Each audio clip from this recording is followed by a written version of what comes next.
are back again, Williams, Ligier, Renault, Brabham, all after the world title, more than anything else. It was the French challenge aimed at all the different crowns that year that drew attention, and you will see that Laffite, Pironi, Jabouille and Arnoux really weren't all that far from taking the titles. 20 years later, in any case, they haven't forgotten any of it. Formula One 1980, we're off.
The 1980 season starts, as was the tradition at the time, with an early South American tour.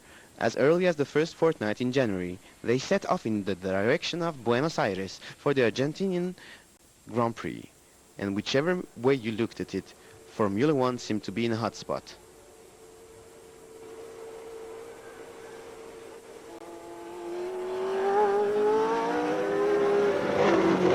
The 1980 season seemed to be placed under an argumentative, not say mutinous star. In Argentina, the drivers protested about the state of the track, and not without reason. They were so furious that they threatened to strike, but because of a lack of unanimity, their resolution failed when faced with the rigid attitude of the organizers and the stable bosses. They are paid and well paid. They have got to drive, declared Bernier Ecclestone, the head of the Constructors Association. There are a few bitter memories.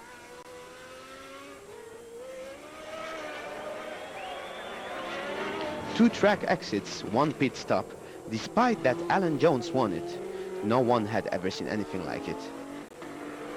The French were way back, only the beginner Alain Prost making it to the finish in 6th position.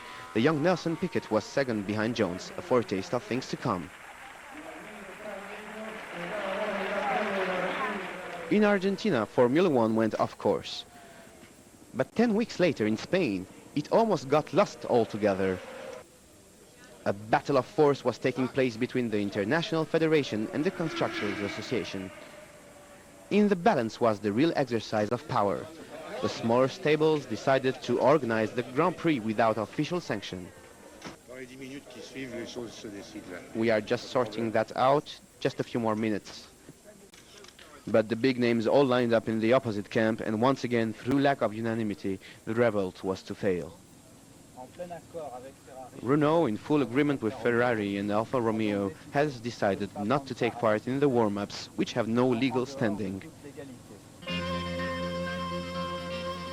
For many years, the exclusive domain of small stables that were mainly British, Formula One was beginning to see the arrival of the big manufacturers, and it was their pressure that was to bring about this development that blew the lid off of the sport. The role of Renault in this respect is of the utmost importance. Until 1980, the turbo engine had been more of a curiosity than a real threat. It was known to have brilliant moments, but to be too temperamental to have its sights on the championship. Now, despite not getting it right in Argentina, Renault was to take the ascendant so clearly over the following two Grand Prix that its rivals began to believe that they would be definitely outclassed. Gérard Larousse still remained cautious.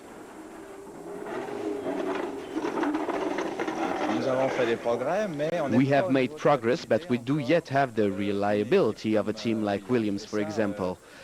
Our car does not yet make our job any easier as it is using a new technique, and we are principally taking on the Ford engine, which is a bit simpler.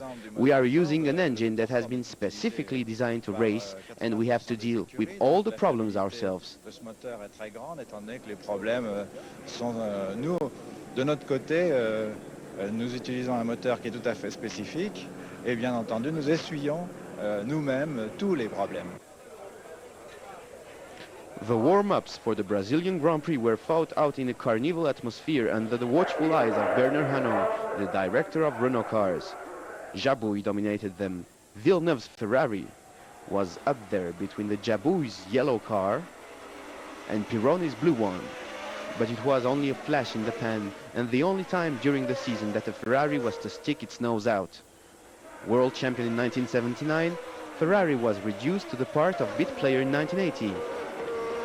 Things changed fast in Formula One.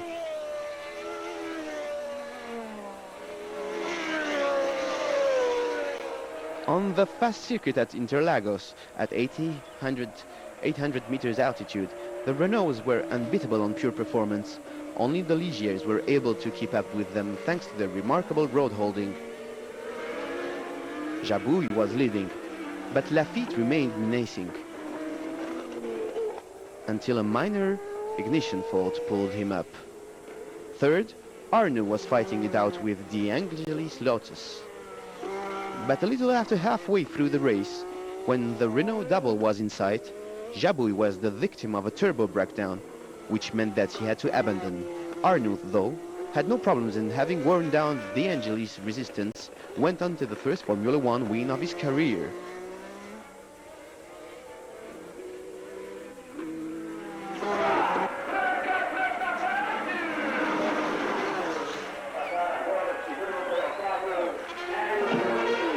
The victory of Renault at Sao Paulo was no surprise. What was more surprising was that it was René Arnoux, their second driver, who fulfilled the mission.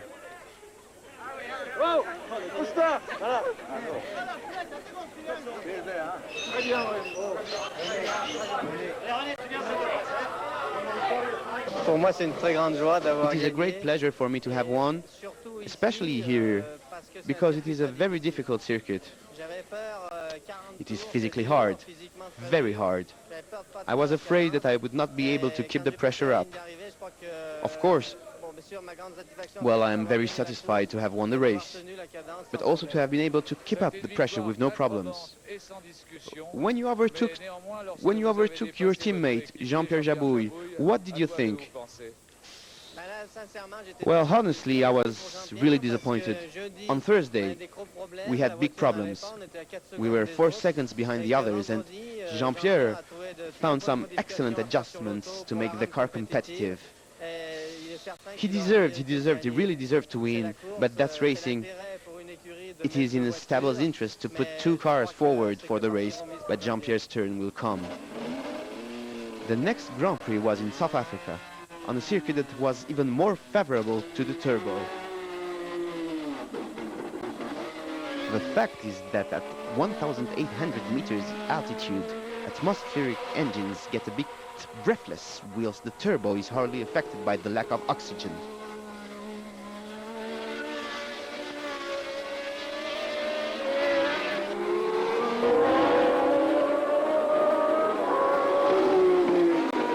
A serious accident during the warm-ups. The Swiss Marc Surer comes off the track and suffers multiple fractures to his legs. The drivers consider that they are insufficiently protected in their seats.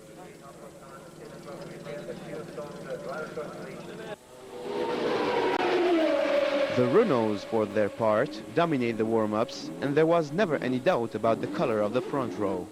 Jabouille takes pole position. Of course I am optimistic, but I haven't forgotten the Brazilian Grand Prix where I had a lead of about 10 seconds and I had a problem. I will try and avoid the same thing happening, and if the same doesn't happen, I will be almost certain to win. Before the start, the Renault Elf stand monopolized all the attention. And at the green light we saw an incredible piece of teamwork.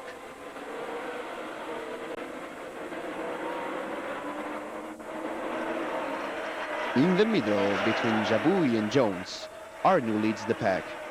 But it is to be better opening the door for his teammate before pulling back and slamming it in Jones' face. Wheels next to wheel, the 2 Renault drivers take off.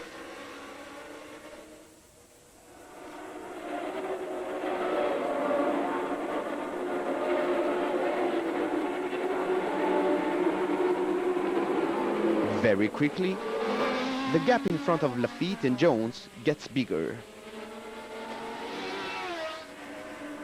Jabouille and Arnoux control the race as they wish.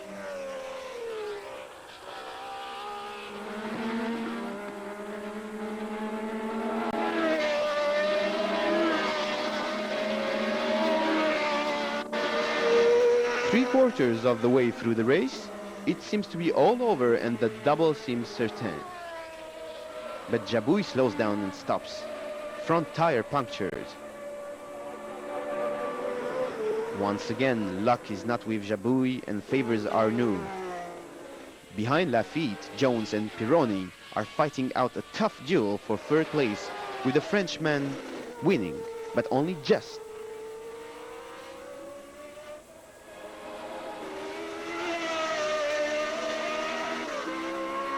That was close. Arnoux and Lafitte, Pironi, the South African Grand Prix turns into triumphant and historic triple for French car racing. Arnoux takes the lead in the World Championship ranking. The president of the French Federation is delighted.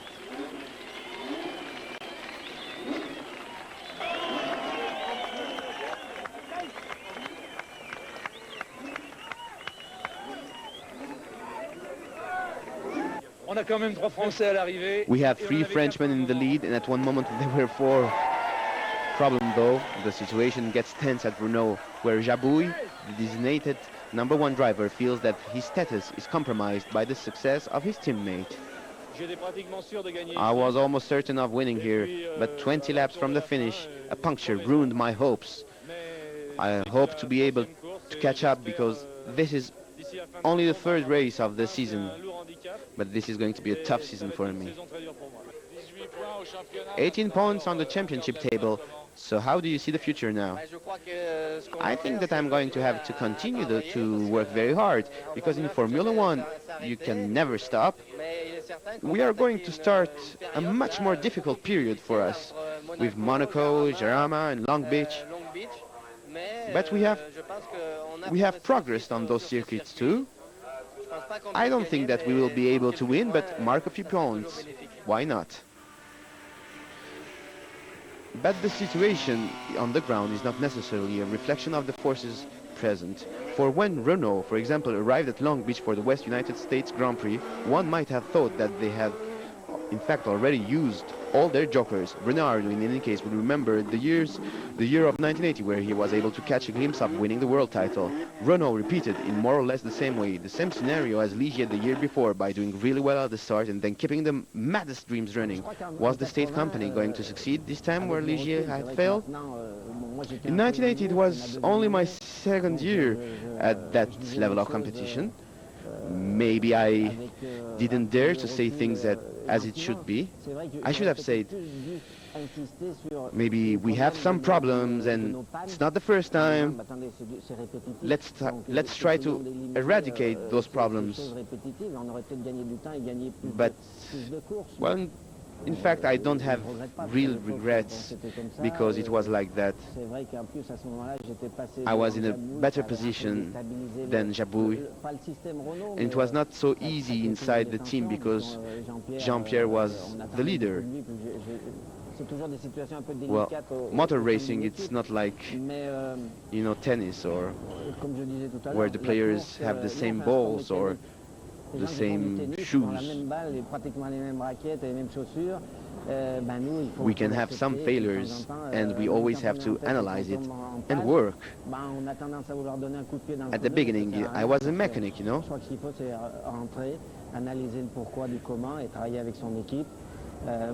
fact, when I was a mechanic, I was often at the garage trying to work with my team and hoping that I gave the best of what I had.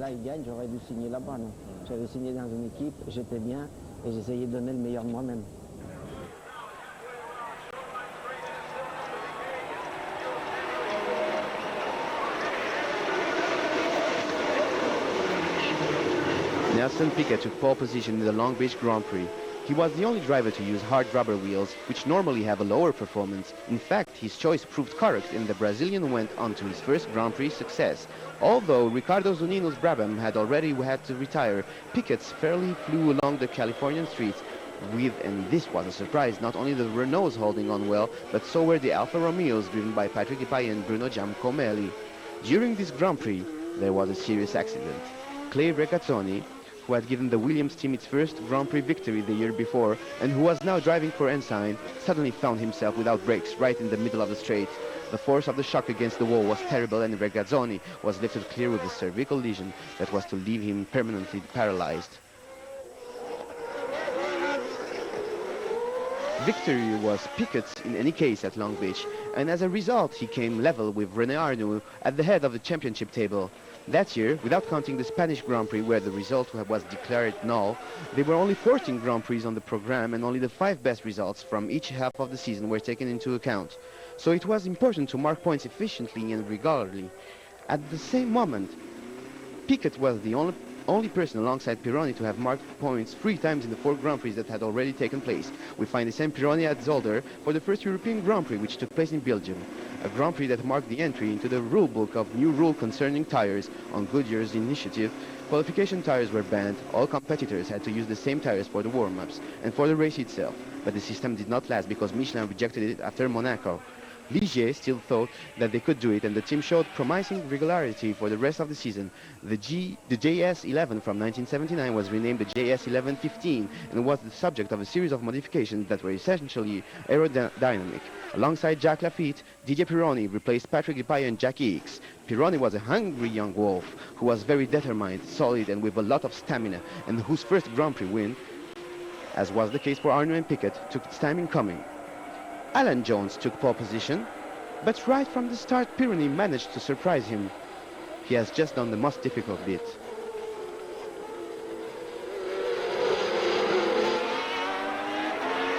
Jones was stuck in between the 2 Ligiers. Reutemann in the second Williams wasn't far away. Here was the beginning of a duel that, you got the feeling, would go on throughout the season with, no doubt, the Renaults as judges. Note that the team in possession of the World Championship title, Ferrari, was in the doldrums, only Jody Scheckter having marked 2 miserable points at Long Beach. In Formula 1 year follows another, but nothing is necessarily the same. For the time being, Pironi was fulfilling his contract perfectly and was heading for victory. French Formula 1 was on top of the world again. When Renault isn't there, Ligier was capable of dominating.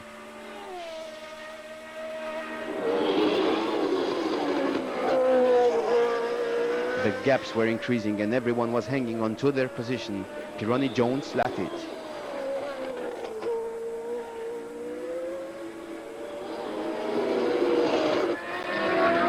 Behind them, Reutemann was having a really tough time containing Arnoux, who once again was in front of Jabouille, his team's leading driver. No problems in the lead for Pironi and Jones. On the other hand, for Lafitte, things were going a bit awry. The Frenchman had to go into the pits to purge his brakes, so he instantly lost any chance of marking precious points. So Lafitte was down in the dumps, but Pironi was still nothing, even if Jones had come a bit closer and was now harassing the Ligier. But on that day, the 4th of May 1980, in his 35th Grand Prix, Didier Pironi was unbeatable. He claimed victory in his first Grand Prix in front of Jones, Reutemann, Arnoux, Jarier and Villeneuve.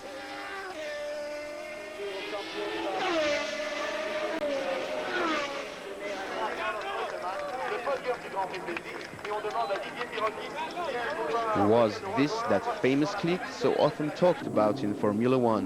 What is certain is that while he was at it, Pironi took pole position at Monaco. The 6th competition of the season, Ligier definitely had things going their way and Pironi seemed to grow wings.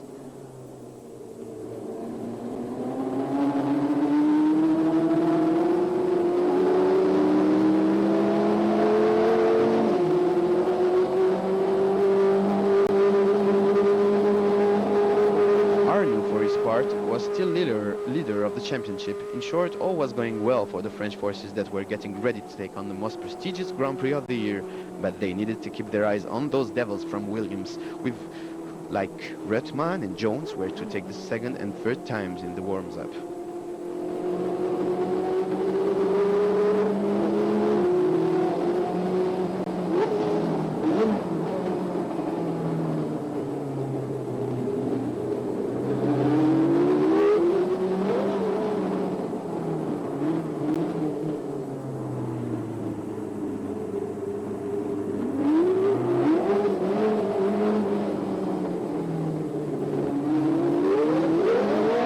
Renault Arnoux, though, Monaco looked as though it is going to be a difficult competition because at Renault they realized that the turbo would not have the advantage on the streets of the Principality.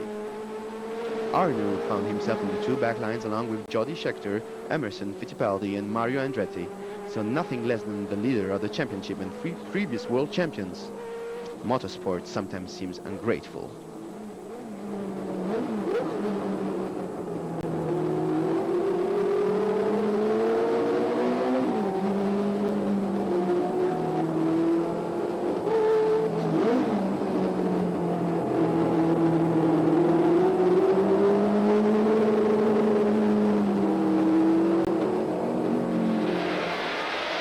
The start of the 1980 Monaco Grand Prix will remain in everyone's memory because of the terrifying somersault by Derek Daly and his Tyrrell, which took off over the pack of cars.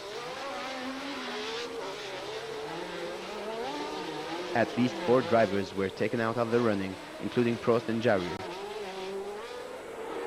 In front, Pironi succeeded where it was important he should not fail in his start, so he led in front of Jones, Reutemann, Laffite, Patrick Depailler, who certainly remembered winning here in 1978, and Nelson Piquet.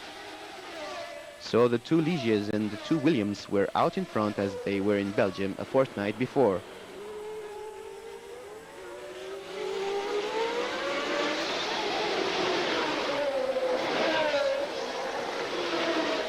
But this time, success was not to be for Alan Jones, who had to abandon because of a transmission failure.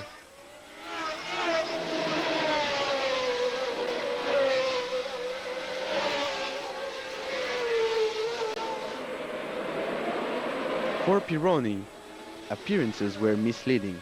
Handicapped by a third gear that jumped almost from the start, he also had to deal with the rain that was falling intermittently on some parts of the circuit. On the 55th lap, Pironi didn't come round again. He had come off level with the Casino.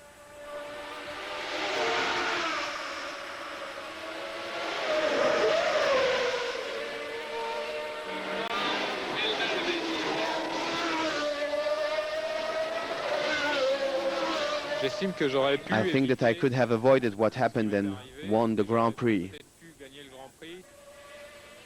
So, finally, it was that devil Reutemann who raffled the prize, dominating Jacques Laffite and Patrick Depailler, who also had to abandon without too much trouble.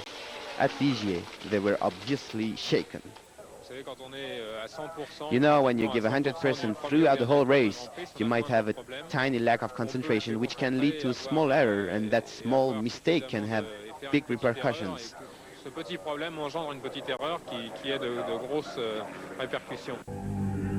Their hopes onto the French Grand Prix.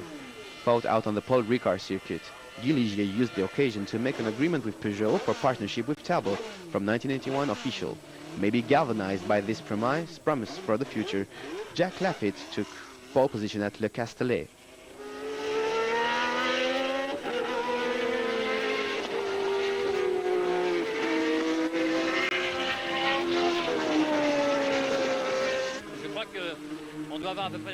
Didier is complaining of a slight understeer. I have the same understeer, but I can deal with it better because Didier drives into the corners in a more brutal way.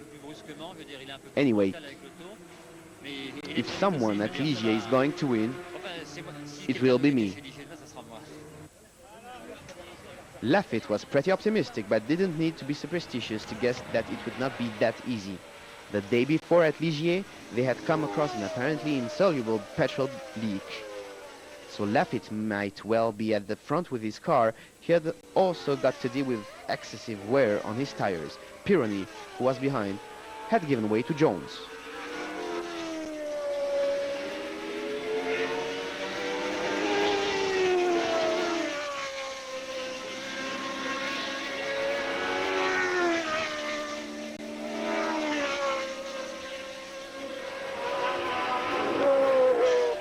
Little by little, the Australian reduced the gap behind Laffite and the outcome seemed to be unavoidable. The Williams used 15-inch wheel rims instead of 13s. Ligier, who had tried these new rims, were criticized for having rejected them too quickly.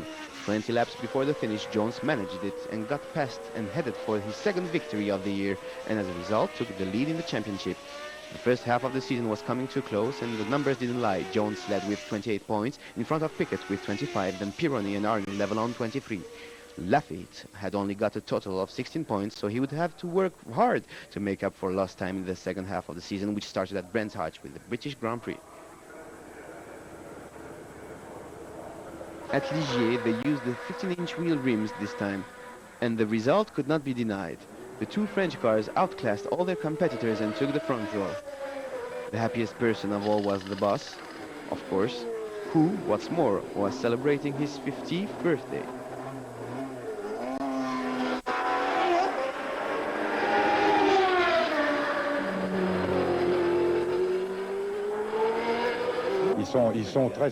They've been really nice and didn't say anything about it.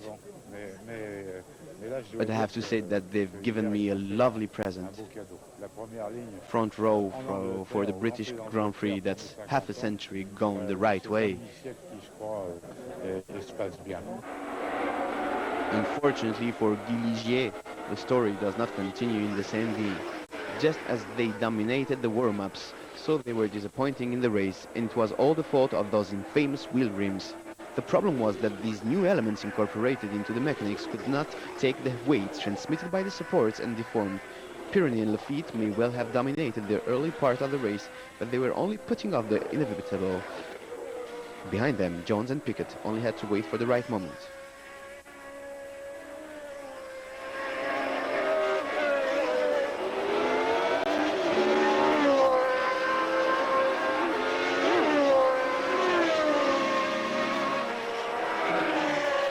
Pironi was the first to stop with a puncture. Laffite took his place, but the problem was taking its toll and he came off the track. So Jones took over command, and Guy Ligier was furiously angry and accused his drivers of every possible fault. An unfair declaration that almost provoked a divorce between the team and Didier Pironi, who put himself on the transfer market. In the British Grand Prix we had problems with the wheels, which split. It's a pity because the car dominated the others in a pretty incredible way. What was more serious perhaps was that all hope for the title had almost gone for the Ligier drivers, who had to sit and watch Jones going off after the championship. The Ligier was a very good car, if not the best at the beginning of the season. I think that technically we had what was needed to win the World Championship. On the human front we were also very motivated, but we were held back by a lack of financial means. That was not a problem for the others. We could have won, but we lost because of this lack of means. Yes, indeed, it is because of the lack of means. The summer was then marked by a tragic event, the death of Patrick Depailler. It was the 1st of August 1980. At the end of the morning, on the Hockenheim circuit, which was to welcome the German Grand Prix 9 days later, on what would also have been this unusual champion's 36th birthday. Patrick Depailler was killed at the wheel of his Alfa Romeo, a car that he had proved to have lost none of its natural velocity. Depailler had returned to competition after a serious Delta plane accident in 1979. Depailler had come back to the top by dint of an enormous effort to retrain his limbs and pure willpower. The straight at Hockenheim will remain cursed forever. So, hearts were heavy at the start of the German Grand Prix, which saw Jones and Jambouille taking off from the front row.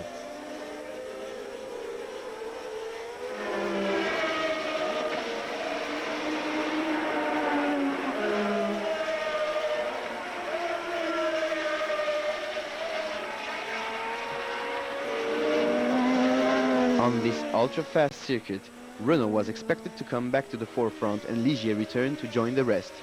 But the opposite happened. For the time being, Jabouille was in the lead in front of Jones and Arnoux. Lafitte was doing well in fourth. Pironi and Reutemann were fighting it out just behind.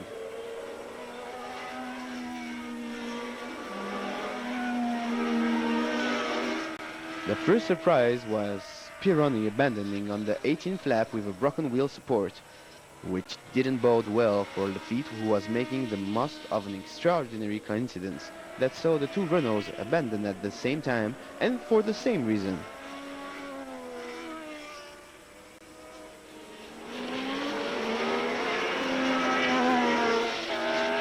We were on the 27th lap. A valve spring had just come loose and Arnoux and Jabouille have had to give up. As a result, Lafitte found himself propelled into second position, but the solid Jones was in front with his no less solid Williams. Solid? Not necessarily. 6 laps from the finish, Jones disappeared into the pits, the victim of a puncture. A final drama that allowed Jacques Lafitte to win an unexpected victory, although it seemed undeserved against the rest of the season. Unfortunately, this was to be the swan song for the Ligier team, who, although they managed to hang on to second place in the Constructors' Championship, had hoped for better things. We missed the season, but because of technical reasons. For instance, we were good at Brands Hatch, but we broke our rims. At that time, we were not testing as much as today. You know, it's sure that people now must think that it was not serious not to test the rims. Indeed, we did it, but not with all the parameters like heat or strength. We were not very rich, you know. You have to know it. It was difficult, even if we tried to give a lot of money. On n'était pas milliardaire, il faut bien ouvrir la tête, c'était difficile pour l'équipe de travailler.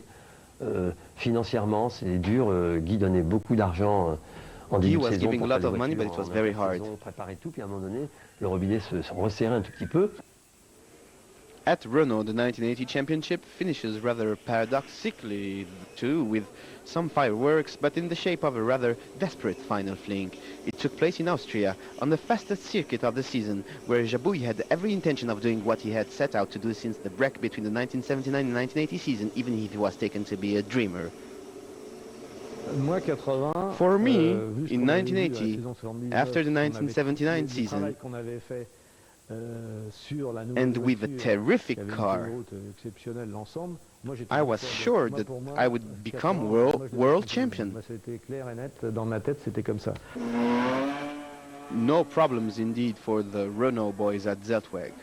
They are both on front row. The Renault was, with no doubt, the fastest car of all this year, with 5 poles, only 3 for Ligier and Williams, 2 for Brabham, 1 for Alfa Romeo. But during the Grand Prix, it was not the same. The Williams made 6 times the fastest lap. 4 for Renault only.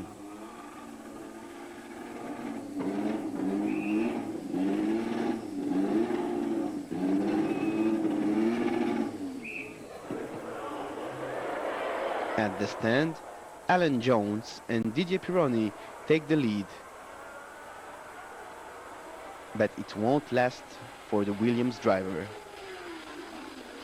Arnoux made a bad start. Jones is in front, but Arnoux's catching up. The Zeltweg track is perfect for the Renault. It is the fastest of the season. It's located at 700 meters high. Arnoux then takes the lead. Then Jabouille overtakes Jones.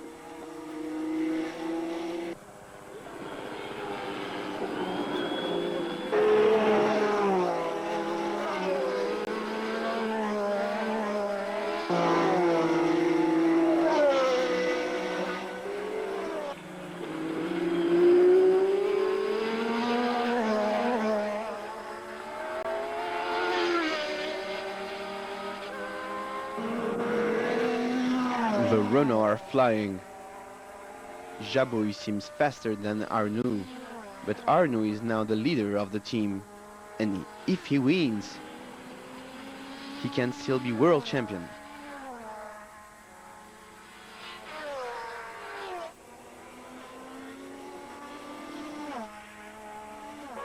Just before mid-race, Arnoux is slowing. The problem comes from the tires, and Arnoux will have to stop 3 times.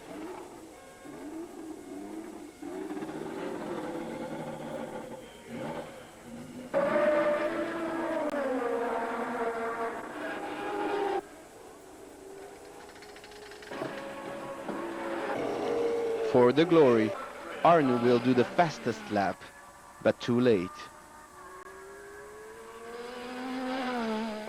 He won't be in the top 6, and he won't be world champion.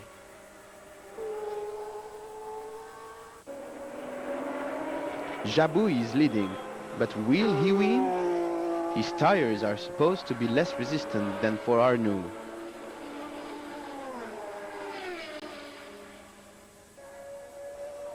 Jones is narrowing the gap, but Jabouille is resisting.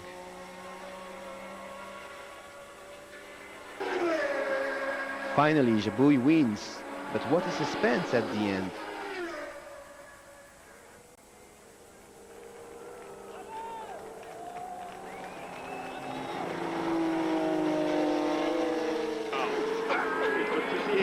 Big emotion for the mechanics of Jabouille, because he was so unlucky.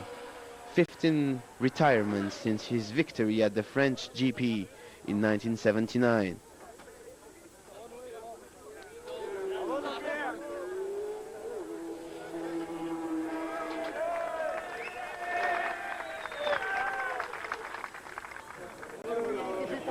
Tu m'as fait pleurer.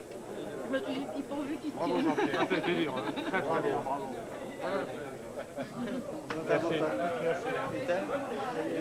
Quand je termine une course, je When I finish a race, I win it, Jean-Pierre will say. Just like Ligier, Renault missed a good opportunity. The title was not far out of their reach. Their potential was enormous, but opportunities were missed and chances wasted. Within the stable, the atmosphere reflected this, especially for the person who had been there from the start. Si ça avait été la volonté de l'équipe d'être champion We du could have monde, been on aurait world été champion champion du monde. if we had Voilà. wanted it. Alors, bon, Since Imola, it c'est-à-dire was depuis Imola, obvious c'était réglé que that I won't stay with je the restais team. pas. Non, cette année-là, ce que je me rappelle, c'est le Non. Canada. Hein, c'est tout. It was La all finale. over. Le reste, bon, c'était cuit. Bon, There was But nothing d'ailleurs, we could do. quand j'aurais quitté, j'aurais dit, And when I vous left, I said to ne them, serez you jamais will champion. never be world champion. Ça a failli être avec Alain. It could mais have been with Alain malheureusement, Prost, ils sont pas arrivés. 3 years pour des later. raisons, but they did not succeed once internes. again. Voilà. Bon, c'est dommage parce que. It is a shame depuis, indeed, because moi je suis as- français, as a francilien, French, je suis resté toujours en France. Et I always je stayed sais in France, and qu'on a I le know potentiel. we have On avait everything et to qu'on a become encore le potentiel. world Mais champion. le We tout, had it c'est and de we still réunir have it now, but we have toutes les to bonnes personnes en même temps. recruit Et the ça, c'est good pas people facile at the parce same qu'en France, time. on a des mentalités un peu But in particulières. France, we don't Et know how to do it.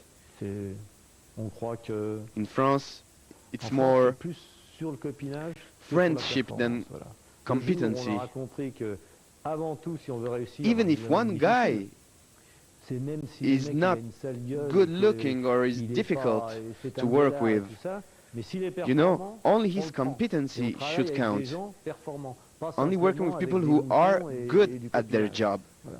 and not C'est only difficile, pure mais c'est la friendship. vérité. And it's hard to say and hear, but it's the pure truth. René Arnoux, however, was to give Renault a last chance to shine a bit. We are at Zandvoort for the Dutch Grand Prix, and right from the first corner at Tarzan, the fight between Jones and the state-owned company's driver was ferocious. But the Australian made a mistake and distanced himself 3 laps behind the leaders, who were fighting it out furiously.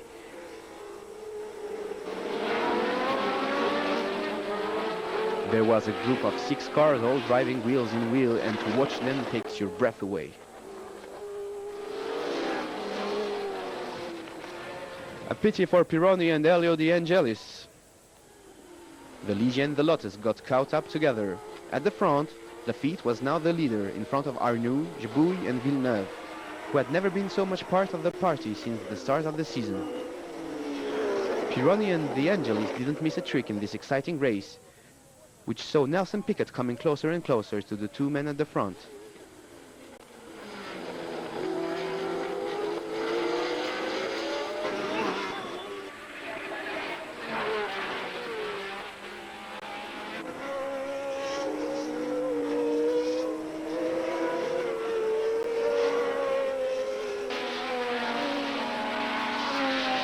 Soon afterwards, he showed everyone how it should be done and took control of the race, where he remained.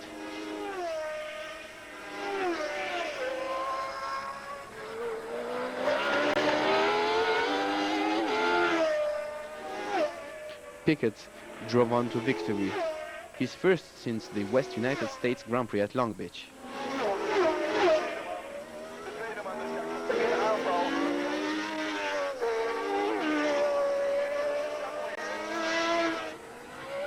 In the World Championship, the Brazilian was now the only contender to take the title alongside Alan Jones.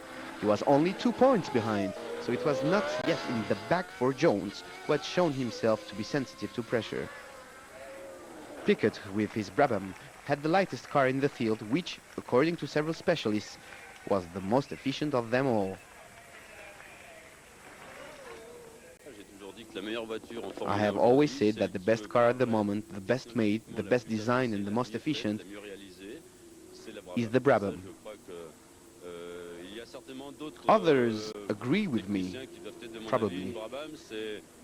A Brabham is beautiful to look at. I know that they have had problems, but they are only working with one driver. And I do really think that Nelson Piquet may not be world champion, but I have to say that the Brabham is a really good looking and seriously good car. Nelson Piquet not world champion? Don't anticipate anything, because before we set off for Italy, it seems quite legitimate to imagine that Jones was going to win the trophy. For the first time, the Italian Grand Prix did not take place in Monza, but at Imola, less than 100 kilometers from Maranello, the fief of Ferrari, which for the time being, had only marked a miserable 6 points in the championship. The two Renaults monopolized the front row, with Arnoux in pole position. Behind, using a maneuver that would not be allowed today, Reutemann was ready and waiting, made the most of the legendary push when the turbos went into action. However, the Argentinian missed a gear and the two Renaults kept their places, although Piquet was a danger right from the start.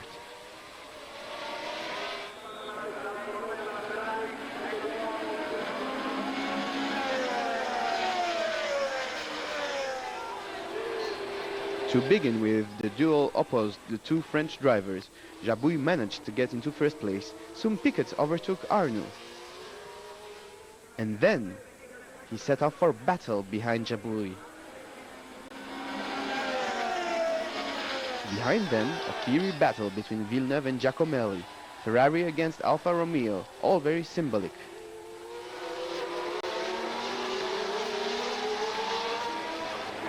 In front, Jabouille can do nothing and he, in his turn, has to let Piquet pass.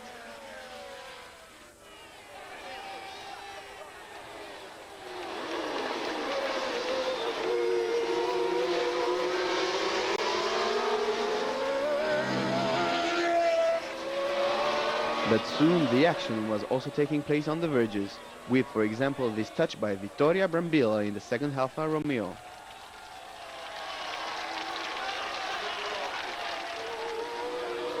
It was not the only one. One lap later, it was Gilles Villeneuve's turn to hit the side, this time much more seriously. A burst tire, and there was panic all over the place. Giacomelli went straight on, but was able to continue, a real Italian show.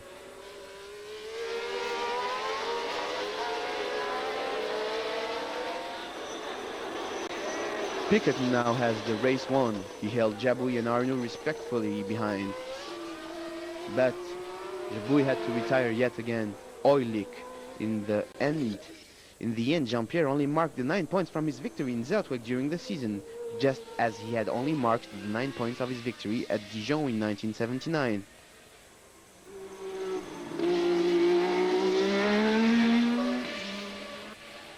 Piquet pockets his first victory of the season, like Jones, and went into the lead of the championship by one little point, even if everyone knew that the calculations would not be in his favor. In any case, it's up to Montreal for what is certain to be the final to the 1980 season.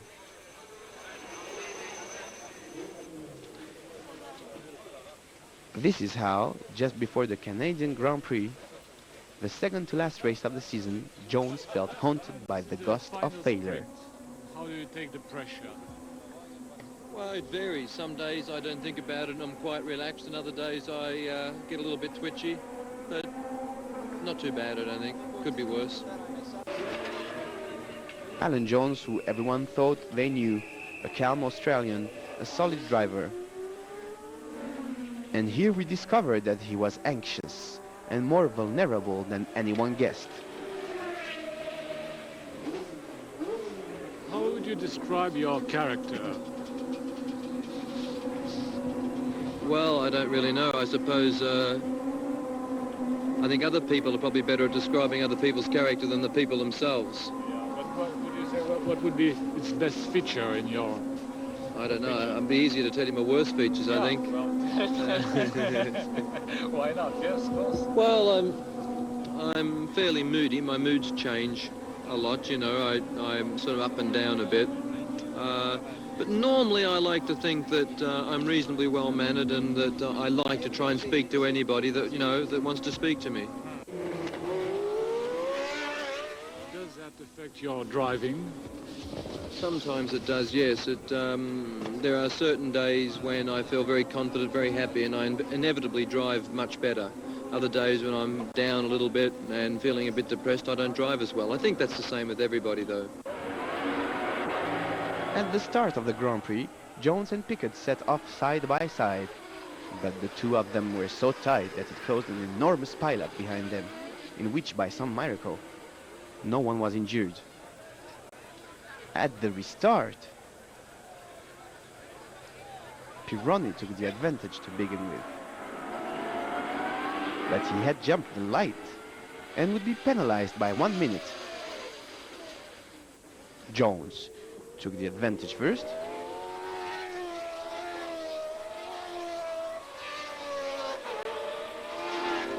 but Piquet soon took over command from him and got away. He had been obliged to restart with his second car, but it didn't seem to handicap him.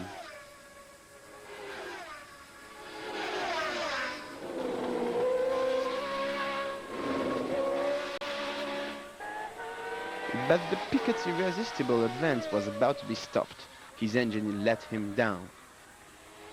Jones took over first place in a rather undetermined way. It's true, but it was to be his only victory lacking in panache during the season.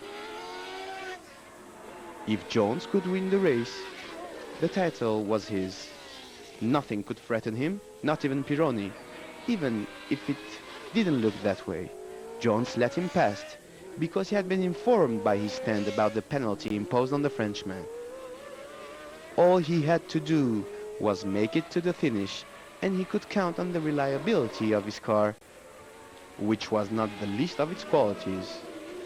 In 75% of the races during the 1980 season, the Williams cars made it to the finish in the points, an exceptional success rate.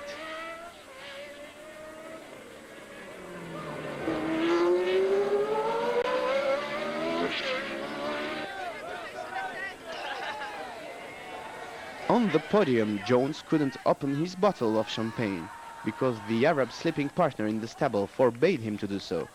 Never mind that his winning of the World Cup was to be abundantly celebrated.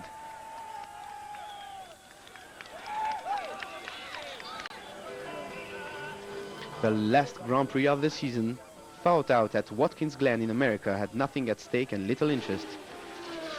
The new world champion was already thinking about his well-deserved holiday. I like my family life.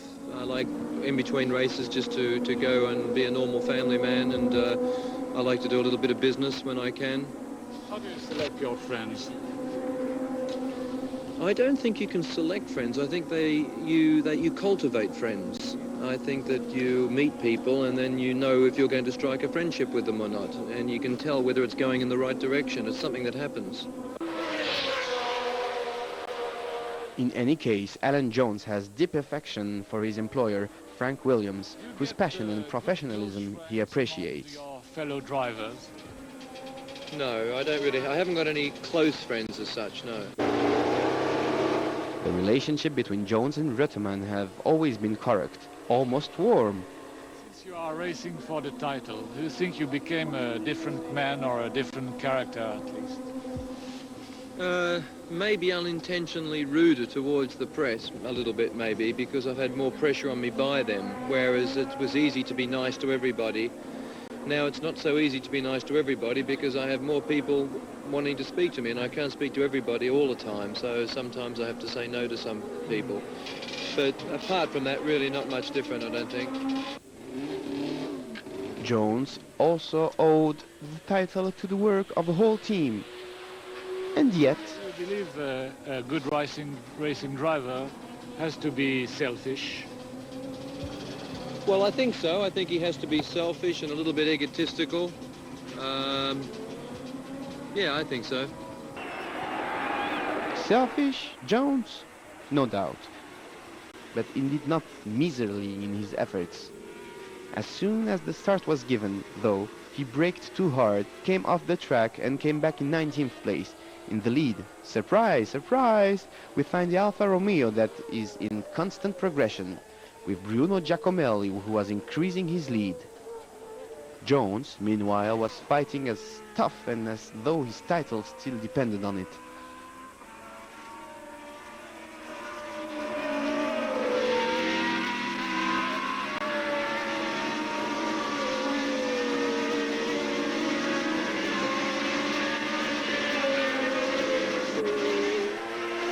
The domination of the Alfa Romeo came to an end mid-race, with a fault in the electrical system. Jones continued to climb back up. For the time being, he was still a long way off, but he was catching up fast.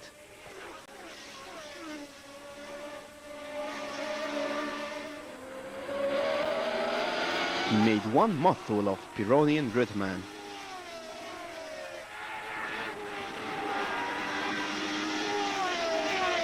Compared to his teammate, the advantage was often given to the Australian. Even if Reutemann marked points 11 times against Jones' 10. The season finished as it started. Jones wins at the end of a race full of interesting developments in which he proved that he had the stuff of a champion. The figures are eloquent. 5 victories, and Williams took the Manufacturers' Cup. A totally justified triumph.